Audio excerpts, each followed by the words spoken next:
Matt, how are you? I'm doing all right. How you doing? Last week was a week, huh? Yeah, it was a tough one for sure. What was it like, the conversation like with Coach Austin, or however you guys found out? How did you guys find out? Yeah, we found out in a team meeting. Just kind of broke the news to us, told us what's going on. It sucks. You hate to see your coach go, especially a guy like Coach G, who's just fought for us and showed up and been a great leader, for us in our room. So definitely hard to see him go, especially I think with 2 games left in the season. It's just a tough time to do it. Any time would be a tough time. So we just focus on these next 2, and all we can do is just get back to work. Did you guys have a chance to say goodbye at all to Coach G? One more meeting or anything like that?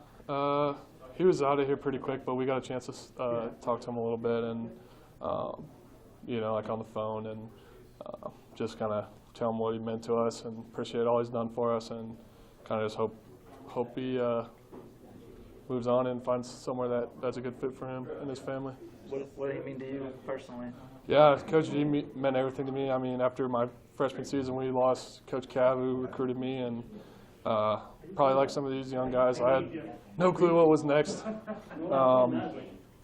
So I didn't know if I was going to transfer, if I was going to have to transfer, if they were going to bring their own guys. And Coach G showed up and couldn't have asked for better. I mean, he's a great teacher, a great life mentor, even outside of football.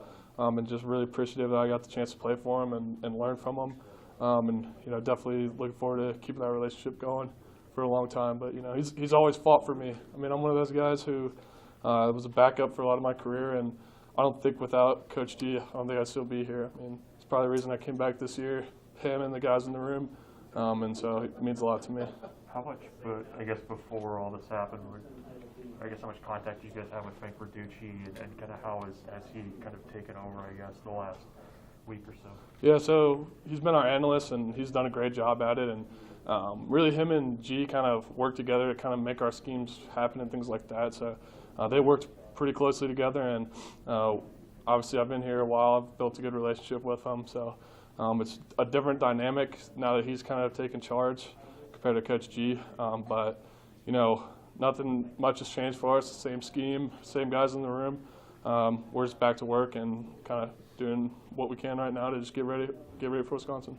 What's different about the dynamic going from Austin to Verducci? Yeah, the biggest thing right now is they're kind of just relying on me and Cam as leaders and some other guys in the room to continue to just push that vocal leadership.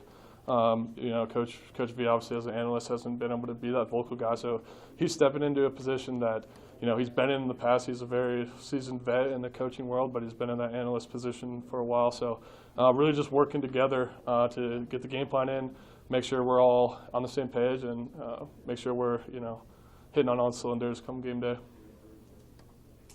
I mean, you guys are going to face a pretty darn good defense this week. I mean, what kind of challenges does Wisconsin present individually? Yeah, it's a big-time challenge, especially their linebackers. Obviously, they've been playing really well. So for us, it's just going to be about sticking to what we've learned. A lot has changed around here, but also nothing has changed. We're in the same scheme, like I said. We're just got to work our techniques and really just got to play football. We got to get in the film room a little extra this week because, this defense, this is a tough defense, but we're going to get as ready as we can be and show on Saturday. Yeah, there was so much news that happened last week. I guess, how did you find out that Coach Ross was going to be back for next year, and what was the reaction and mood on that?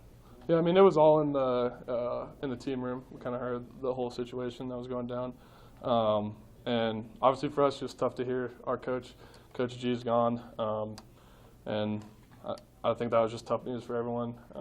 Didn't really know how to respond to it. Took some time with the guys to talk about it and figure out really what we want the rest of the season to look like. That's the biggest thing. But like I said, we're just back to work, and everyone just wants to finish on a high note. What did you learn about how to handle a coaching change when it happened when you were younger? How would you advise the younger guys who are going to have to go through that next year? I think the biggest thing is just to keep an open mind about it. We don't really hear what's happening behind the scenes, but I know they're going to work to get some good coaches in here. So the biggest thing is just keep your head down, keep working, and see how the pieces fall, and when they do, decide what's the best decision for you.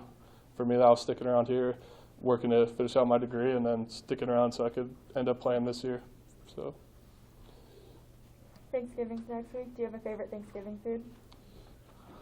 Honestly, just need some home cooked meal. I think my family's coming in town. I think my mom's gonna cook at our house. But honestly, I like green bean casserole, turkey. I like all of it. But just excited to get a good home cooked meal. It's been a little while. Do you play a hand in the cooking, or how does that work? I'm gonna sit back and leave it to the professionals. That's for sure. I know. Thanks, everybody. Thanks, Matt. Appreciate it.